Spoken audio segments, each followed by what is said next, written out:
Hey, and welcome back to another episode of Princess Phenomena. So last time we got almost what was the word? Fleeced by two young men on the street after my hard-earned coin and my croissants, and was saved by a Russian boy and pretty man. Then we got a whole explanation about what happened and why I was cursed and, why the heck was I cursed? I am totally the epitome of a great human being. I just understand how the world works, that's all. And now we're gonna meet some people in a tavern, and it's so quaint. I really like it. It's so cute. What is this place?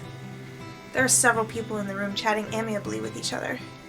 I noticed the girl that had left me the salve by the counter serving drinks.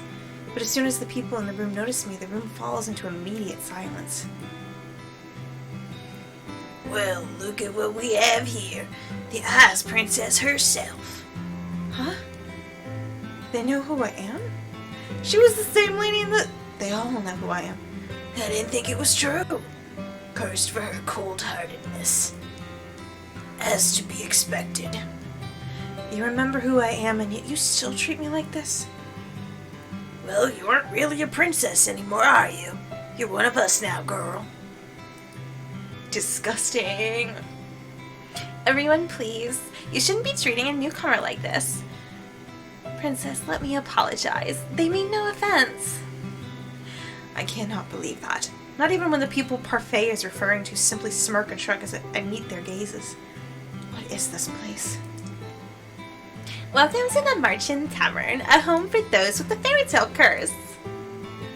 Oh, they all have fairy tale courses. Nice. You make it sound like some kind of holiday house. Don't ruin my moment, Delora. Marchand Tavern? The Marchand Tavern was built 3 years ago when the number of cursed in NGL continued to rise.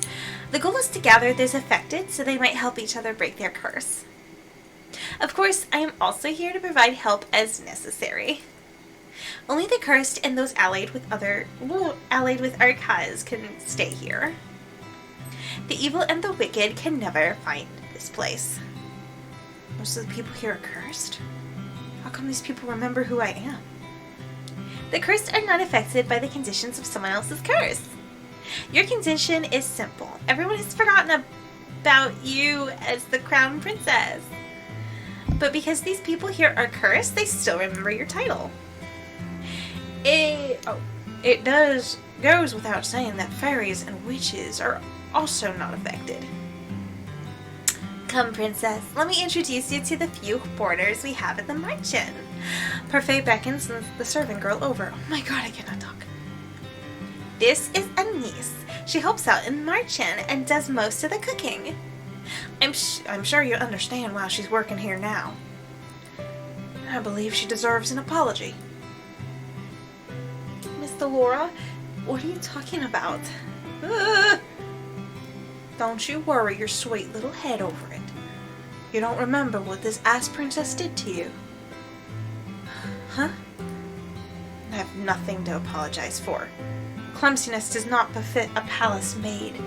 I only did what was necessary. I can't read. Well, it's nice to meet you, princess. I'm Anise Willow. I hope we get along.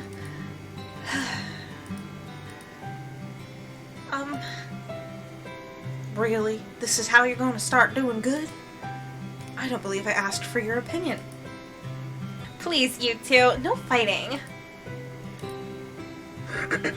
I hold my tongue as Parfait leads me to two people whose faces are incredibly familiar.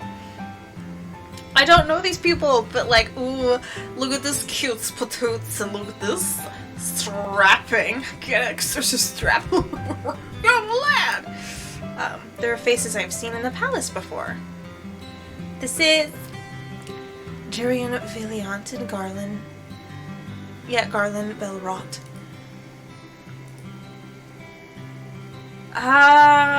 Frick, what should I... He's definitely a love interest. How did you know? Both of you were in the Order of Calder. That's right. They were two of Sir Alcaster's best knights. It was a big surprise when they both left a year ago. I only found out recently that it was because they acted against Sir Alcaster's orders. They were stripped of their titles and dishonorably discharged from service. What are you two doing here? We help the fairies. They and Anise are exceptions and are allowed in this tavern without the curse. Julian and Garland lend us their strength to help protect the merchant. Protect? From the witches. They do anything to make sure curses remain unbroken. And what about you? I am an exception, because I love my beautiful baby Parfait. She's real sweet, just Also, I'm good. You keep forgetting the good part. Remember, not all witches are evil. The curse is a test. A test? Originally, the wicked were cursed so that they could learn to change. The curses were meant to teach them a lesson. I'm hoping your curse will teach you a lesson too, Ice Princess. I really am only trying to help you. I don't need you to show me how to change. I just want my life back. Well, to do that, you'll have to break your curse. Try to make some friends, Princess. They might be able to help you break your curse. Oh, I'd love to hang around and watch the princess try to be friendly. We have work to do, Delora. Fine. Try not to make any more enemies, Princess. I'm gonna smooch my white parfait over in the corner here. The instant Parfait and Delora leave the room, the temperature drops several degrees. Now that I'm alone, I feel the cold stares return. Disgust. Contempt. As if I'm the reason they were cursed and have to take refuge in the margin in the first place. Make friends? All I've ever had are my dolls. Never needed friends. I'll break this curse on my own. I was told it was rude to stare. One man suddenly stands up, the anger apparent on his face. His hands clench and unclench into fists as he glares at me pointedly. Jurgen and Garland place themselves in front of me, shielding me from the man.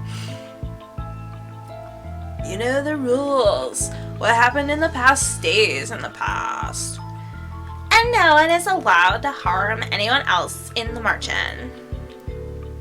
If you cannot comply, you are no longer welcome here. No matter. The Ice Princess will get what's coming to her. He throws one last glare my way before sitting down again. Break the rules and you'll get what's coming to you. That goes for everyone here. Durian's tone is cold and firm. There's no doubt that she means... Oh no, I got them mixed up. Oh, she means what she says. So these are the great knights of the Order of Caldera. The margin begins to settle down and everyone eventually goes back to their conversations and meals. I walk toward an empty table, realizing that I am being deliberately ignored. I become immersed in my thoughts as I sit down. One thought, however, comes to me immediately. You hate me. You hate me somehow, when I've only ever left the palace twice in my life. How did this happen? The only people who treated me with any respect were Anise, Jurian, and Garland. Is it because they cannot remember who I am? Maybe being in the margin is not such a good idea. I doubt anyone here wants to help me break my curse. They'd probably rather see me suffer under its weight. 3 good deeds? How am I supposed to complete 3 when I do not know if I can even accomplish 1? Beautiful lady! May I join you? I look up and stare in shock at the beautiful lady from the toy shop. Her beauty still manages to take my breath away. What is she doing here? You were in the toy shop. Yes. I was there picking up some items for a friend. I am humbled you still remember me.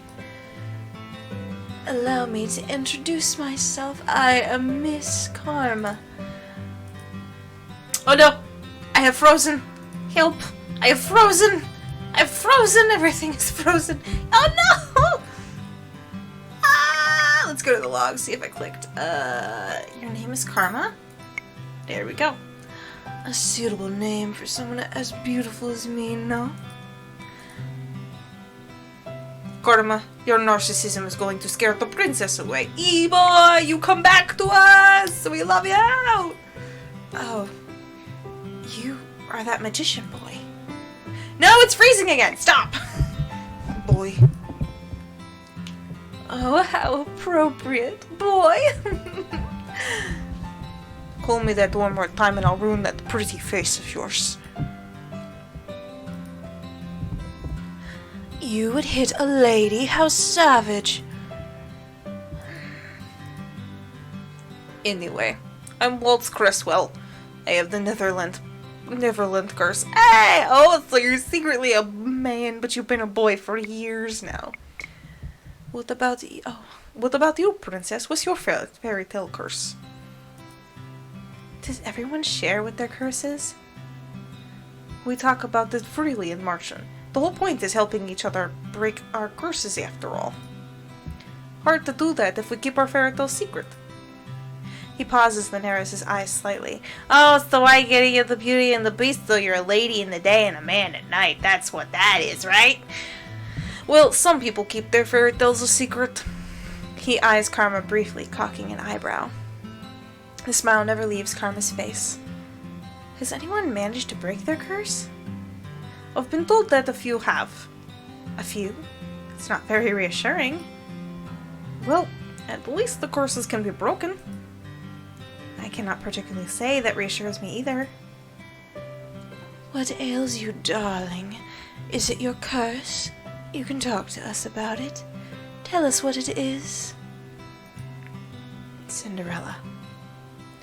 Oh, goodness, Cinderella. That explains the nature of your curse. Only it's been reversed, hasn't it? Riches to rags. That's one way of putting it. Karma, you're not helping. You really are better off ignoring him, princess. He mostly speaks nonsense. He? Oh no! Let our gender fluid...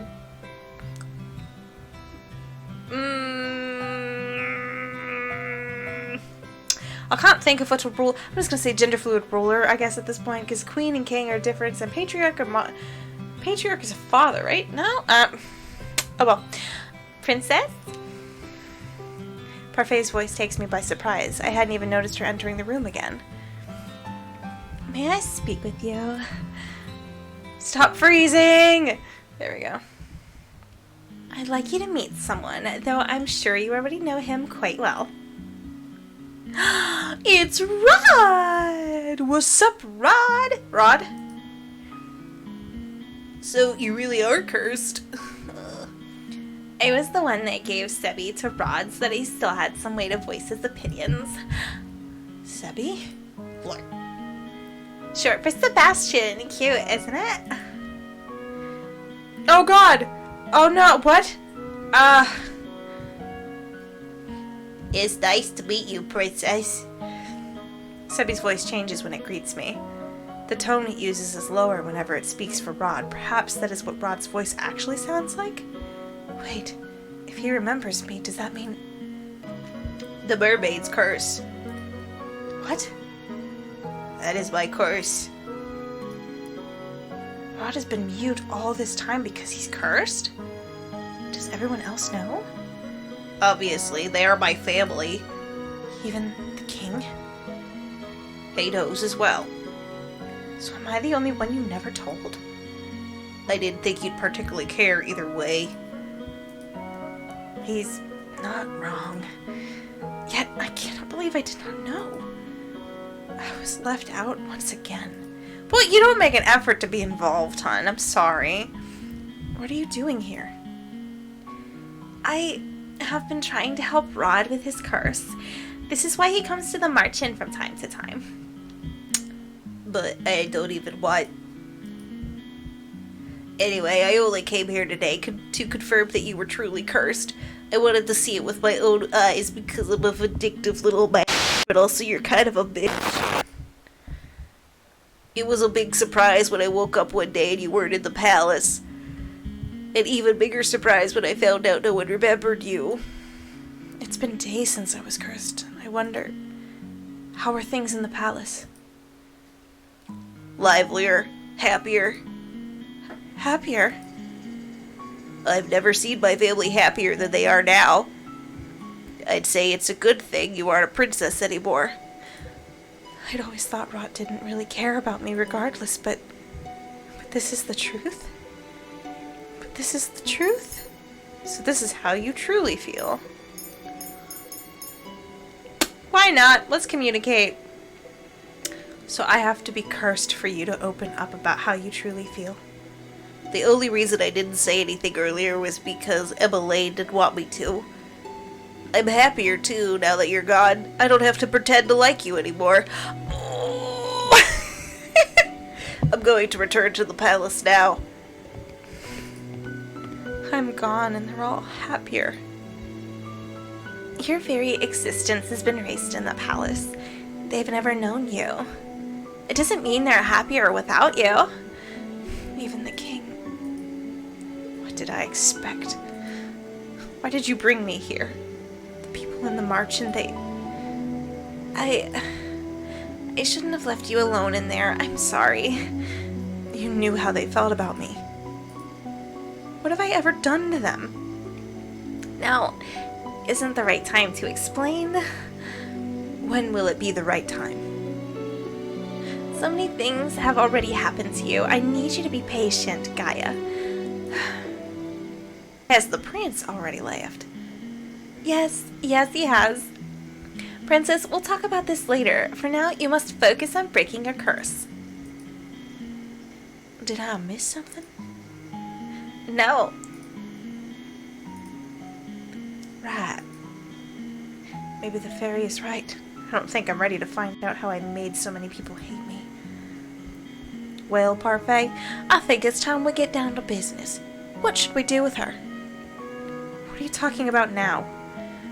You, of course. You've got nowhere to go, right? She is right. I think back to the days I spent on the streets and shiver. You spent a day and a half on the streets! I will do anything so long as I don't have to go back there. The princess can stay at the March Inn with me and the rest of my boarders. I almost forgotten what hope felt like. But you'll have to work in exchange for a room. I celebrated too soon. What? Magic has its limitations. Just like anything else, money doesn't appear out of thin air, not even for a fairy. The merchant doesn't attract many customers since only the cursed and a few others can enter. I sell my potions here and there, but I have several hungry mouths to feed and my funds are tight. I thought fairies lived in luxury. Parfait, are you broke? No tact in Gaia. I'm sure even the Ice Princess can tell.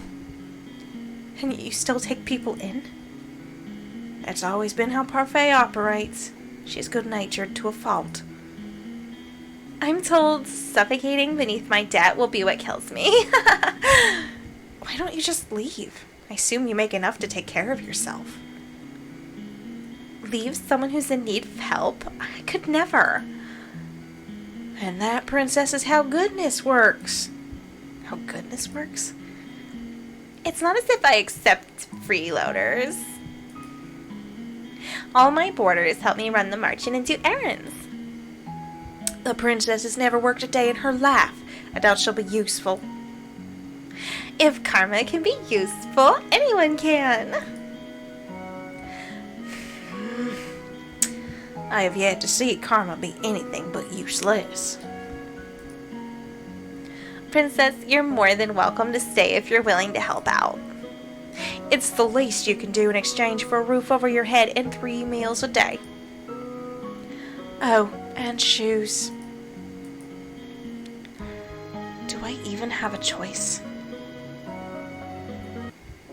I toss and turn in bed, unable to fall asleep. Hey, they're trying to make the best of a situation. They're teaching you a lesson, but they're also making sure that you have somewhere to land. That's nice. Enough. The mattress is hard and the sheets are itchy. Nothing at all like the bed I had in the palace. You slept on the street, still better. What I would give for my old bed again, for any of the comforts at home. I miss my dolls. Lady Parfait! Lady Parfait! I sit up immediately. What is going on? I leave my room to investigate. Some of the other marching boarders, Waltz, Diron, and Garland, are sitting on the settee looking anxious. What's happening? Sorry, did we wake you? No, but the noises Garland was making would have woken the dead. Jerian and I found an injured man while we were doing our rounds. We found him here. Brought him here.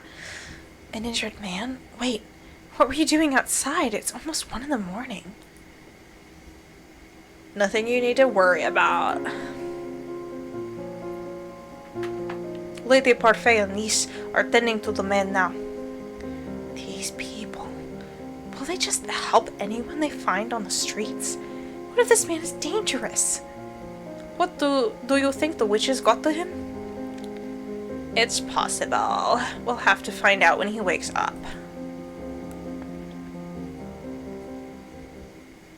The next day, Parfait reveals that the man only suffered minor head injuries.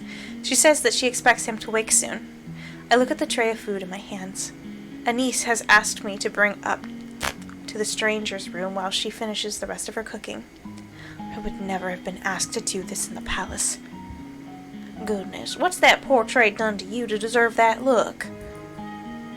I must say that it's odd to see the princess doing something nice for someone.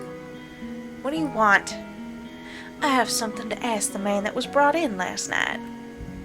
Seeing as you're being good enough to deliver breakfast, I thought I'd just tag along with you. If you're going, just bring this tray up yourself. You are not in any position to delegate your duties to me, Miss Gaia. Come on, all guests must be famished. Seeing no way out, I followed Alora to the spare room the man had been put in. Come in.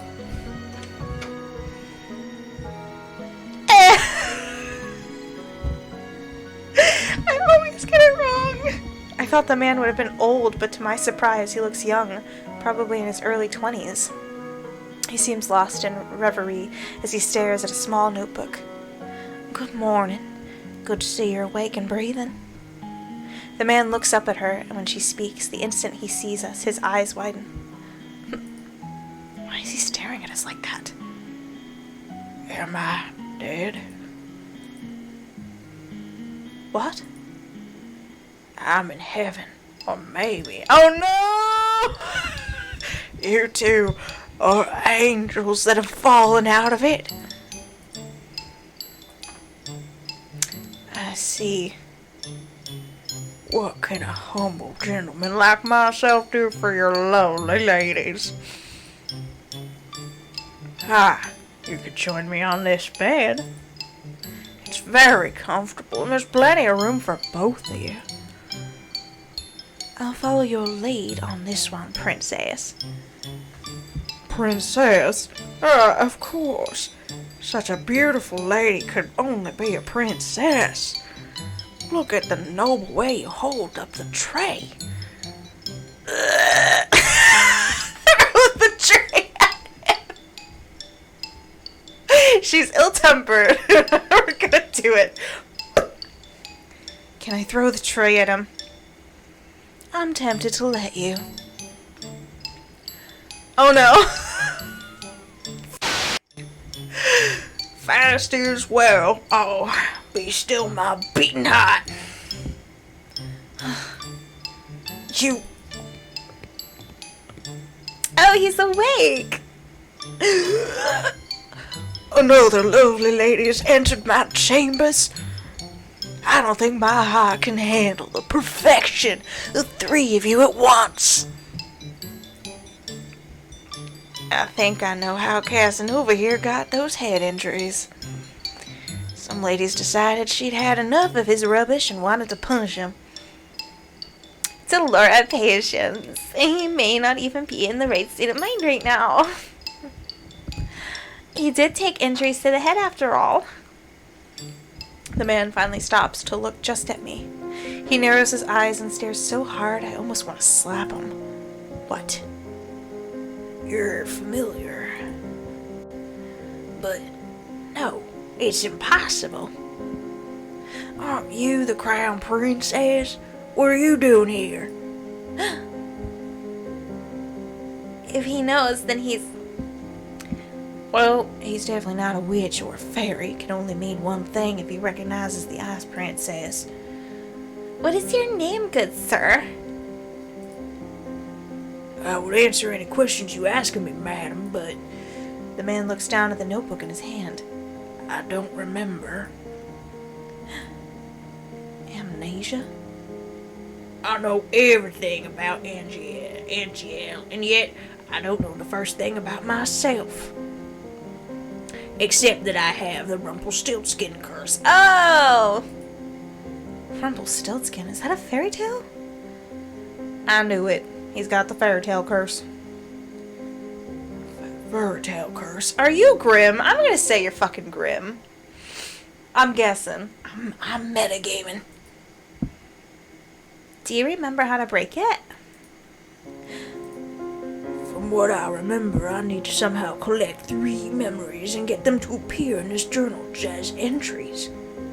His voice is changing. I can't keep doing this. He shows us the notebook he's been holding onto since he entered the room. My first memory is waking up and holding this. I thought there would be information in here, but it's empty. Another victim of the curse. You must be tired. Gaia will leave your breakfast here and will give you some time to yourself. We'll be outside if you need anything else. Am I supposed to feel bad for this man? Because, I did not like that interaction. Rumpelstiltskin. What is that fairy tale about? Dolora does not do a good job of hiding her laughter.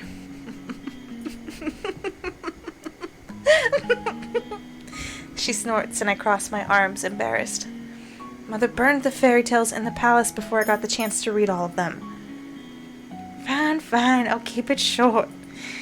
Once upon a time, there was a girl that was said to be able to spin straw into gold. The king found her and locked her up in a tower. He said he wouldn't let her out until she turned all the straw in the room into gold. But the girl was just a regular human girl. She knew she would never be able to turn the straw into gold and feared that she would be locked up forever. That was when an odd little man appeared before her and offered to do the job for her if she gave him something in return. The girl gave him her necklace and the man spent the rest of the night spinning the straw into gold. However, the girl wasn't released. The second night she was given more straw to spin, and the little man appeared once more. This time she gave him her ring. On the third night, the king ordered her to spin the straw one last time, and if she did, she'd be released and made his queen. However, that night the girl had nothing left to give the little man, so they made an agreement. He would spin the straw into gold for her, so long as she gave him her first child. I personally never understood why the girl would want to marry the king in the first place. That's exactly what I was thinking, Parfait. We are one and the same. Hush, I'm trying to tell a story here.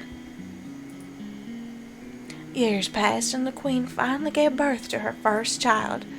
That night the odd little man returned and demanded his due, but the queen didn't want to give up her child.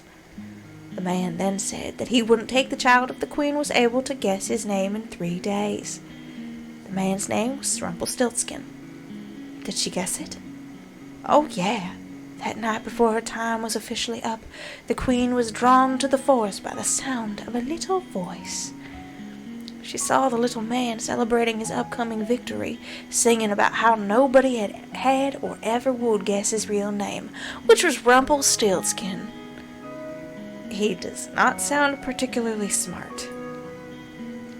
So agrees the general populace. Sometimes I wonder how Hans was able to come up with such tall tales.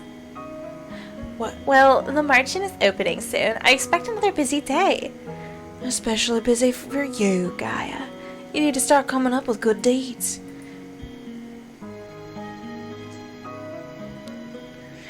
The amnesiac Casanova was allowed to stay at the merchant with the other boarders. Because he still seemed capable, Parfait set him to work as one of the merchant's servers. Anis's protests that he remain in bed fell on deaf ears. Parfait couldn't very well throw him out, not while knowing that he had nowhere to go. I would be incapable of showing him such kindness given all the nonsense he spouts at us. The people that frequent the merchant began to suddenly ignore me altogether. Like I don't exist. It is better than the stares and the hateful looks. Rumpo, you aren't here to flirt. But this lovely lady is unattended.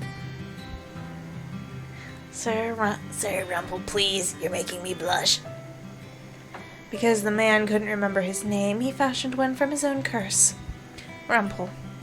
I think it suits him. I will never understand Parfait. This amorous waste of space is about as useful as karma. Speak of the devil and they shall appear. I've returned. Speak of the devil. Did you miss me? Karma had left abruptly yesterday, saying that she had something very important to take care of. Waltz trails in after her now, carrying several boxes in his arms. Why am I carrying this? Because you made me run that errand for you at the toy shop the other day.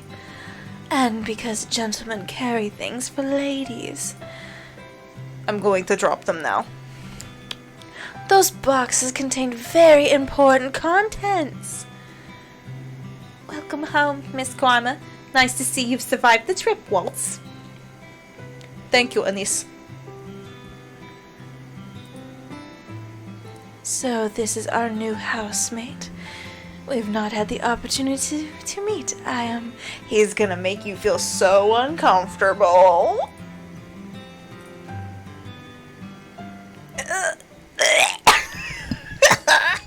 We are all surprised, but should not be surprised when Rumple suddenly reaches out to grab Karma's hand. My life before this moment has been a depressing monochrome. Now that you have entered my bleak existence, I see everything in beautiful blazing color. And nothing shines more brightly, more vividly than you.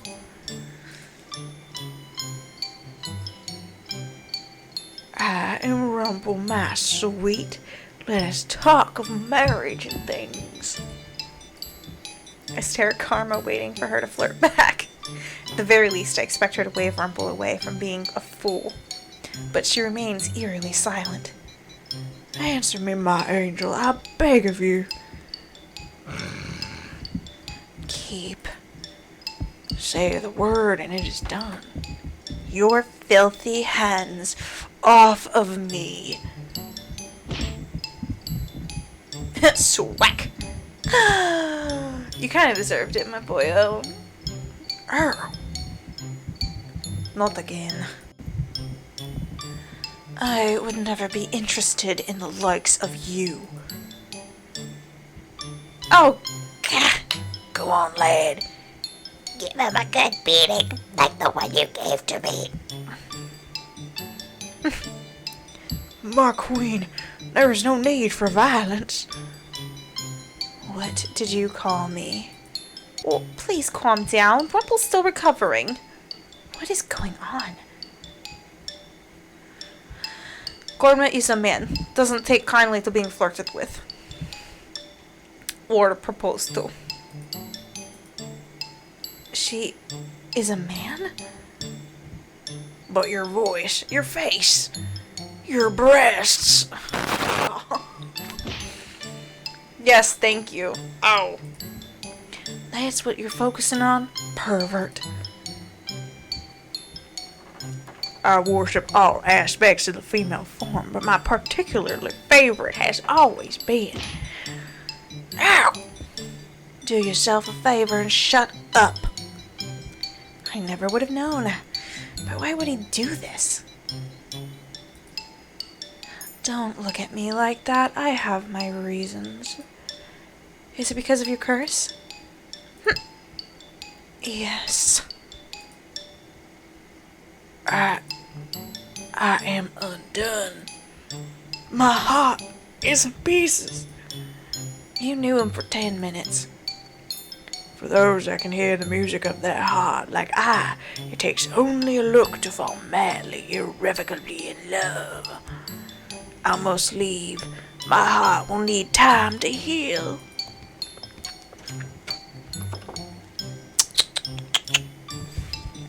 The march attracts all sorts, doesn't it?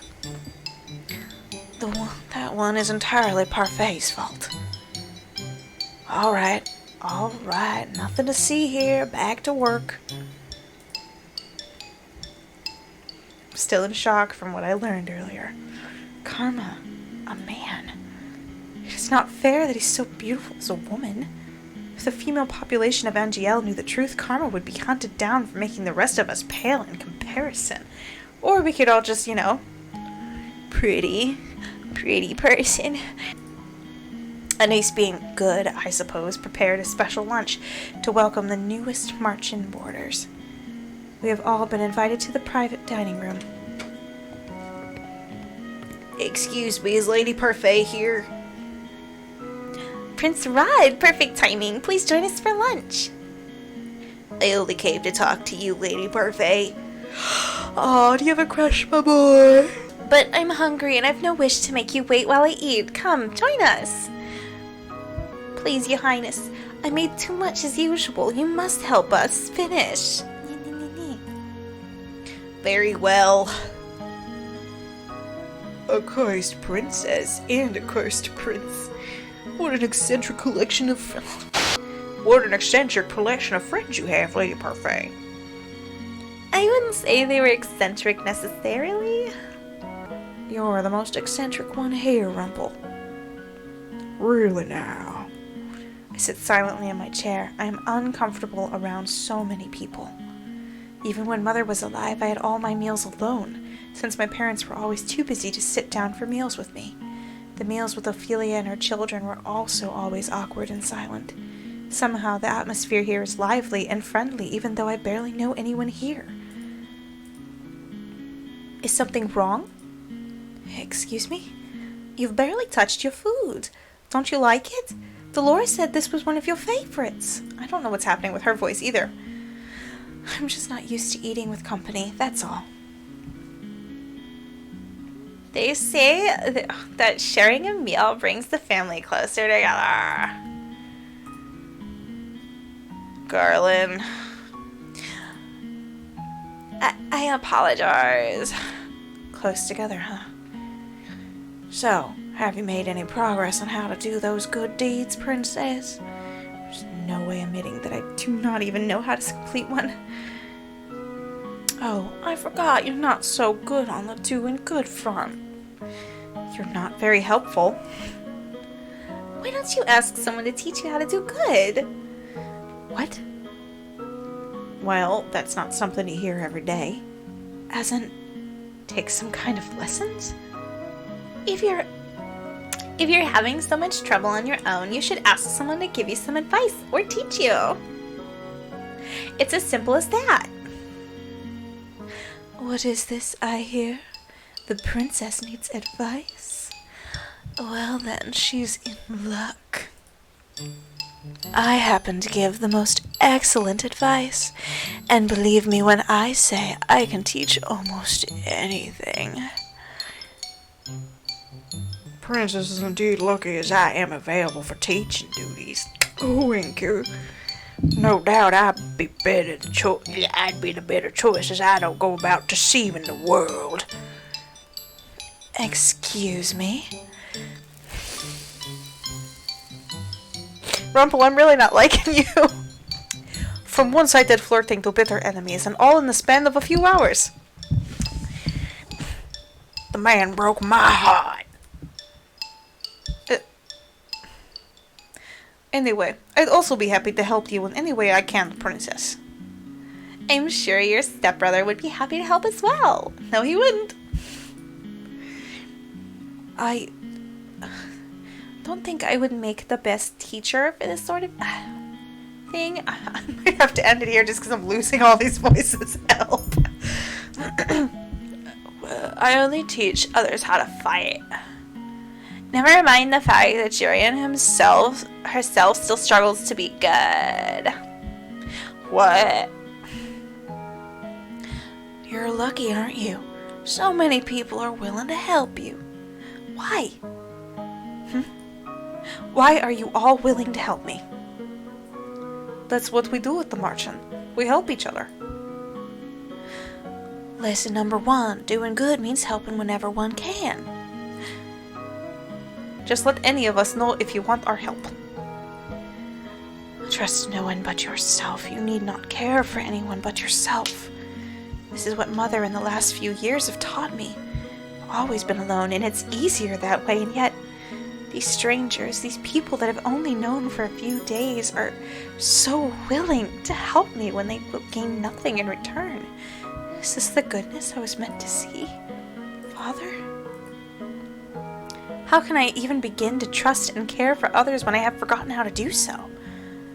I am slowly beginning to understand what I must do. Chapter 2, the decision.